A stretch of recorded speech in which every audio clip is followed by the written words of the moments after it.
Yo guys, welcome back to another video. Now in today's video I am going to be going over the best brawlers for you guys to max out to easily reach legendary, masters, even pro rank if that's what we're going for.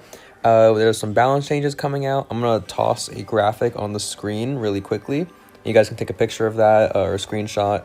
Those are all the balances that will be coming out tomorrow or Wednesday. It should be tomorrow as the day of that I'm recording this video. And yeah, I'm just going to go over who I think are going to be the best brawlers for you to max out ahead of the season so that you guys can start spending your resources and just, be ready for the balances. So yeah, let's hop into this video.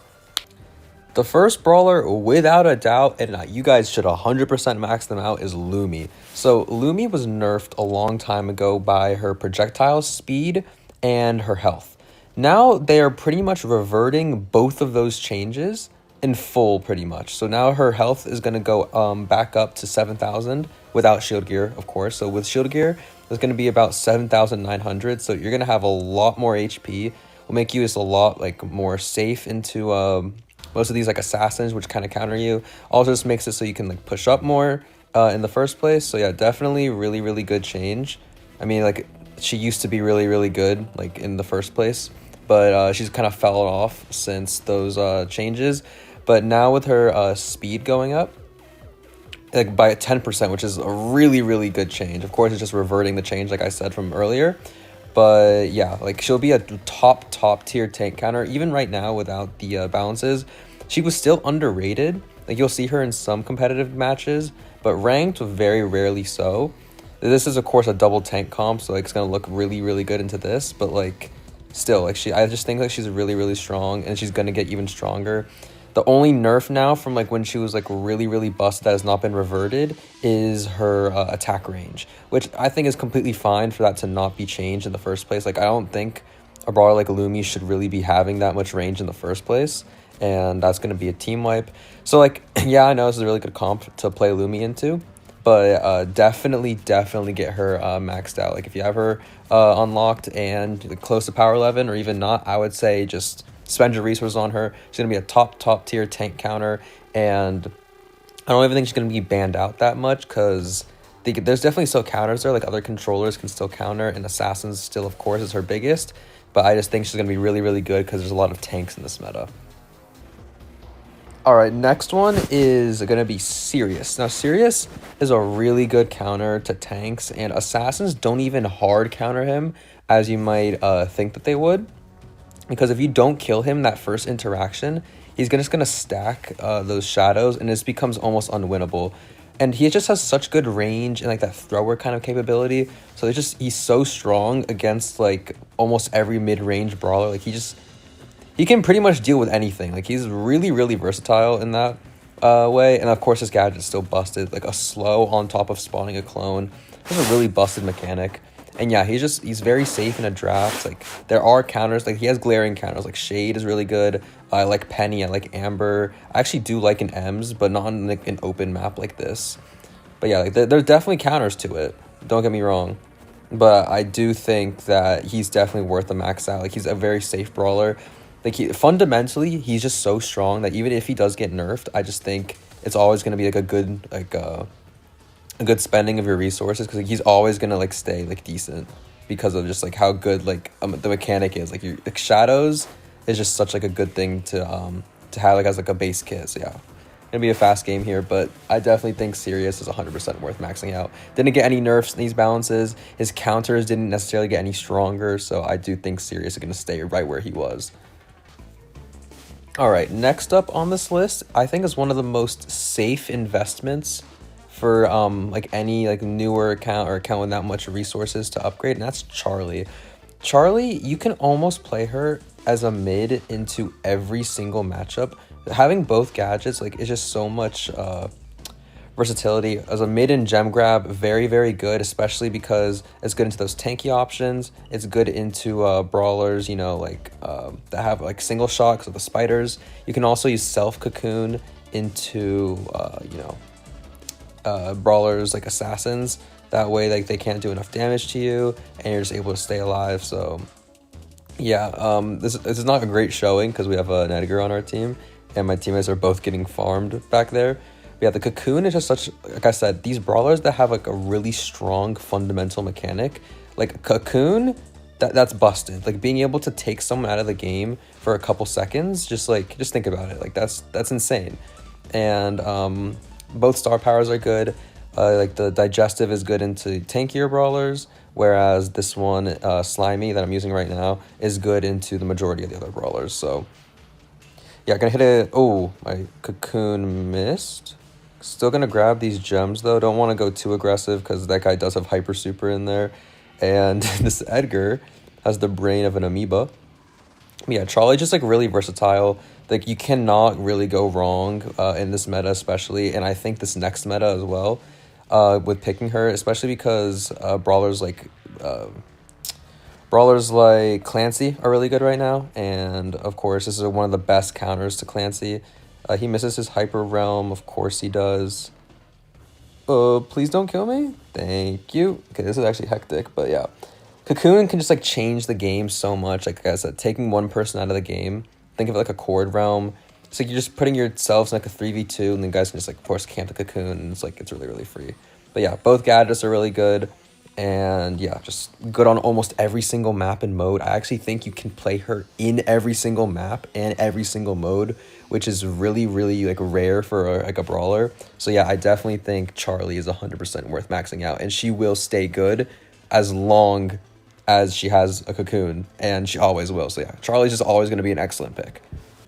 Next up is Shade, and you guys are going to see me in every single video I make of this kind of series. I'm going to say Shade. Shade is still a top 10 brawler, always has been, always will be. He just has no counters. Like, people say that Trunk counters Shade. I just lost the Trunk there, yes. But, no, it really doesn't. Like, Trunk, I don't think is a good counter to Shade. I really don't think there are many Shade counters.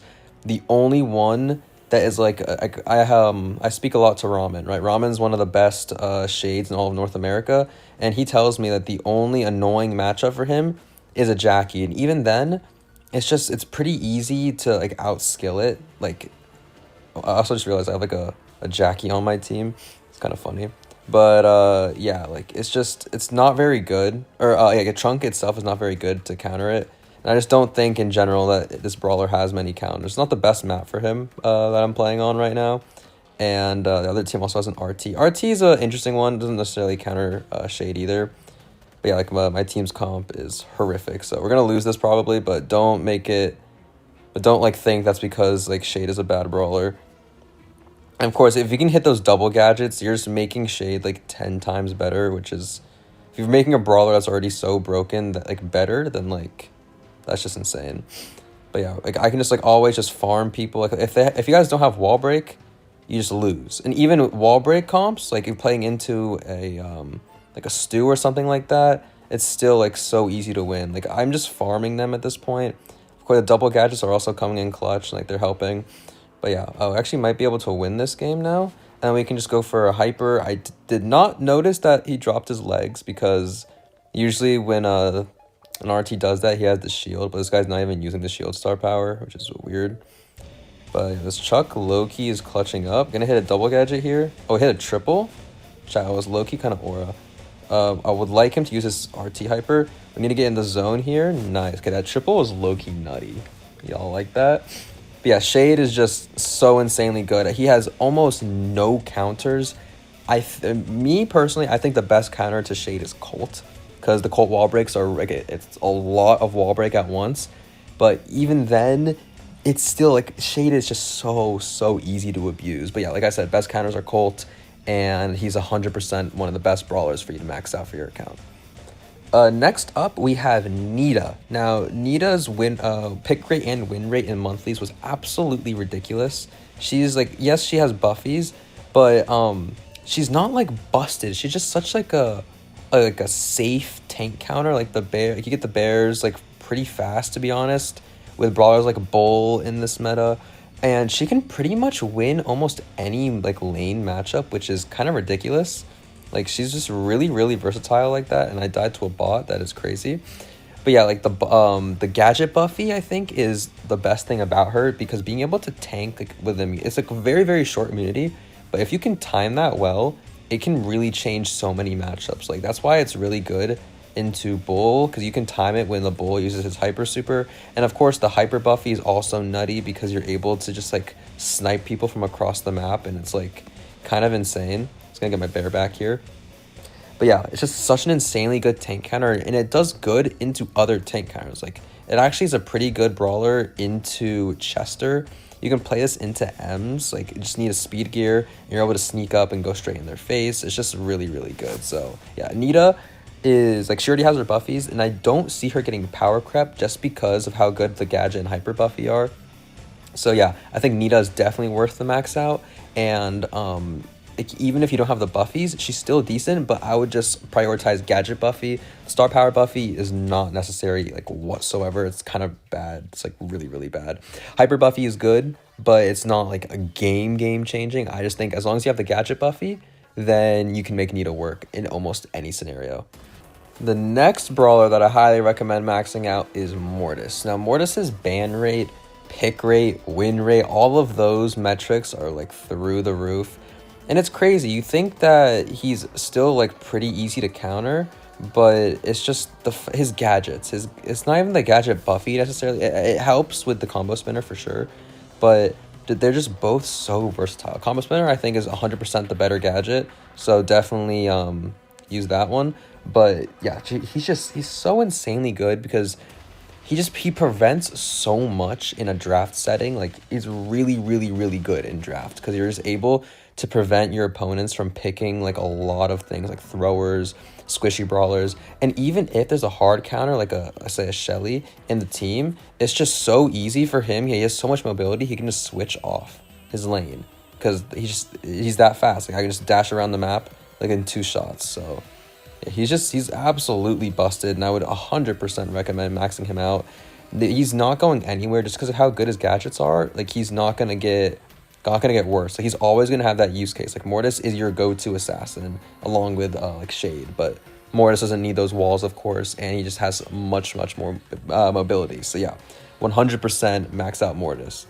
Next up is one of the most underrated brawlers by the casuals, and is Mo. Mo is probably one of, if not the best tank counter right now, and he just holds his lanes so insanely well on maps like Gem Grab and Brawl Ball specifically. There is some use case in Hot Zone too. Yeah, like those maps, he's just really, really good. His drill is just almost always a confirmed kill or escape or just something like that. See right there, I got hit because my drill was way too like short, so I got hit by 4K from the Chester. So that's kind of ironic, but yeah, like he's still like very, very good, and like you feed your super so easily, and the more you know about like the mode tech with like with each star power and how like the shots work, the better and more consistent your damage is gonna be. So there is some hidden tech to him. You're gonna have to ask Juicebox about that because he's low-key the goat at Mo, or like someone like Diego Gamer. But yeah, like being able to like 4K people in close range is like really, really good.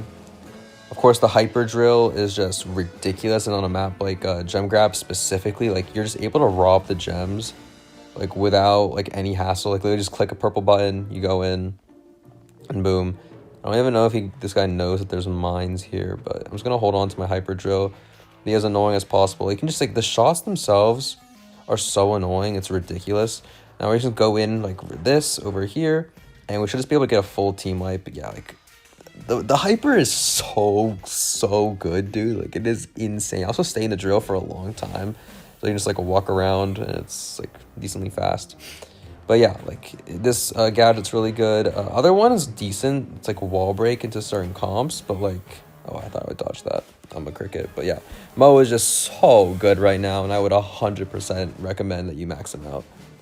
All right, next up we have Finks. Now, Finks, of course, you guys have always known that he's so good in Hot Zone, but he's even good in maps like Gem Grab, or modes like Gem Grab, and even Heist, like Safe Zone and Bridge Too Far. They both work for him really well, because as long as you're able to dodge shots, like you're eventually just gonna be able to go back and just get your super. Like one super changes the game, even into counters like Amber and Meeple. You get that one super, and it's just a game changer. Like your super is one of the most broken things in the game. Like being able to slow down enemy projectiles and just like not like you're not getting hit, If you're not getting hit, you're not going to die. So, like, I know, like, really, really smart guys, I know. But, yeah, like, this, the Finksture gadget as well, back to the Finksture, is so good. I can just, like, plop this down right in front of me, and I can just really, like, just walk into their faces. And you do so much damage for no reason. Like, it's free damage, and it's a lot of it, too.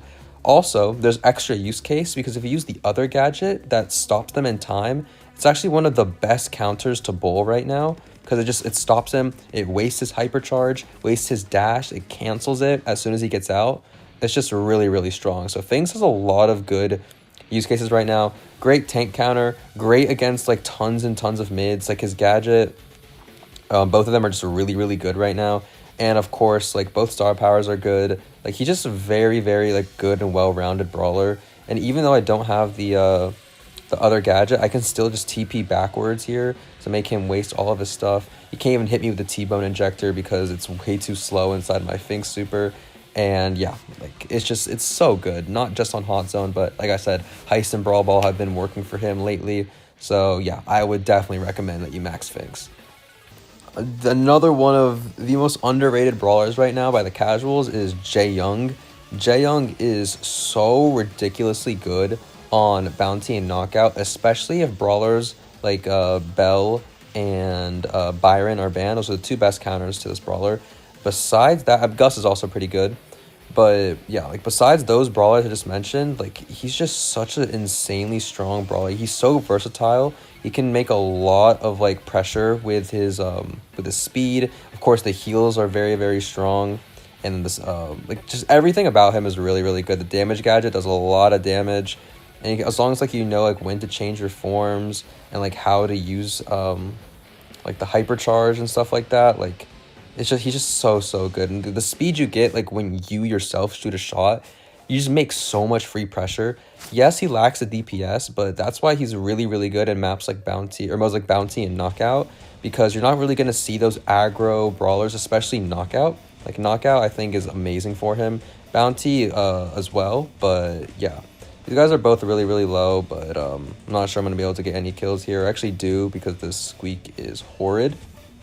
But yeah, like I have my speed, and like always you can time your super, so you get that speed bonus with your teammates. It's like a mini max super pretty much. And then this damage gadget is insane. There is some tech where you can shoot one shot in like each mode, like really close together. I didn't get to use my hyper super there, but yeah. Jaeyoung is like a must upgrade for Bounty and Knockout. He's just such a cheat code. Like he's so fast, good amount of damage into like those non-tanky brawlers. And yeah, he's just like really, really good with team play. Gonna end this video off with a very underrated pick, in my opinion. I think Willow is severely underrated. People kind of forgot about her in Brawl Ball. Like her, oh, okay. Thank you, Dive, for being a gadget that exists. But yeah, like your super, of course, is just it's just like a Finks. It's like one of the most broken things in the game. Like mind controlling somebody is just ridiculous. And with how this meta is going to end up shaping, I'm pretty sure brawlers like Willow are going to be a lot more valued for the fact that they can just always stay safe. Like Willow has like decent range, very annoying like poison damage, a super to keep her safe. She has a gadget to keep her safe. And then, especially in Brawl Ball, like you're able to score free goals with your super. I really like her on maps like Layer Cake 2. Once you get Blue Star, it is so insanely hard to push into a Willow, and it's not that easy to counter. The best way to counter is most of the time another thrower. Assassins, it can be weird, because like I said, she has a lot of mechanics to keep her alive. So, gotta be careful with that. And this Spike is seeing red or something. Gonna hit one more shot on him. Hopefully that kills him. And yeah, we dove to stay alive. I have my hyper super too, and we can just use this to make some pressure. And yeah, the ball is okay. That was horrible from me, chat. Don't look at that. Comment that Sunny is a cricket. One more shot and he's dead, but I might die before that. Yeah, that Spike gadget's bugged, by the way. It's meant to only do 3k at max range, but then like the numbers are like messed up right now, so it does 5k. So yeah, but I think I just want to include a thrower in here too. I think Willow was besides Ziggy's getting some massive nerfs, which is why I'm saying not to upgrade him. But yeah, we're just going to go for the mind control here. I don't think I can score it, unfortunately, but we do make her take some damage from the spike. The spike like gave up for a second, or he probably got like a low battery mode. Bro thinks he's me. But yeah, this should be a goal. Please just shoot him once and let me walk this in. I was like, surely he doesn't have his gadget, right? Surely, but no, he did have his gadget, so I look stupid now. But yeah, I do think Willow is one of the safest throwers because no matter what, she's always going to be pretty decent because, like I said, you guys are going to take away from this video that brawlers that are fundamentally good, like they just have good abilities, they're gonna stay good over time. I think about Belle. Belle is an honorable mention for this because like her mark is always gonna be good. What else do we have? Like Rico is always like a pretty good tank counter. Just depends on the map pool. Gus is also just a safe one. Gets outshined a little bit, but I think he's still like a decent brawler for you to upgrade. Angela, of course, is still the king of like bounty, knockout, also heist. So I actually think Angela's a good honorable mention. I think Meeple's an amazing honorable mention as well. Let me just look at the rest of these. Ruffs, I didn't put him in here just because the casuals are not amazing at him, and most people don't know how to utilize him because you have to be able to time those hyper drops with your team, and you also need to be able to have like know when to switch your build and stuff like that. I might drop a Ruffs guide sometime soon. Otis is still pretty consistent. That's not a bad upgrade. Gray is pretty decent, pretty easy to counter. I really like RT in this meta as well. There's like, the meta is kind of balanced right now. There's a lot of brawlers that are really good. Ali, I think, is a little bit too high skill for the majority of the player base, which is why I suggested things like Mortise and Shade as assassins instead. But if you're good, definitely max out Ali. She's very, very strong if you're able to use her to her full potential. And yeah, that's pretty much it. I hope you guys enjoyed this video, and I will see you guys next time. Peace.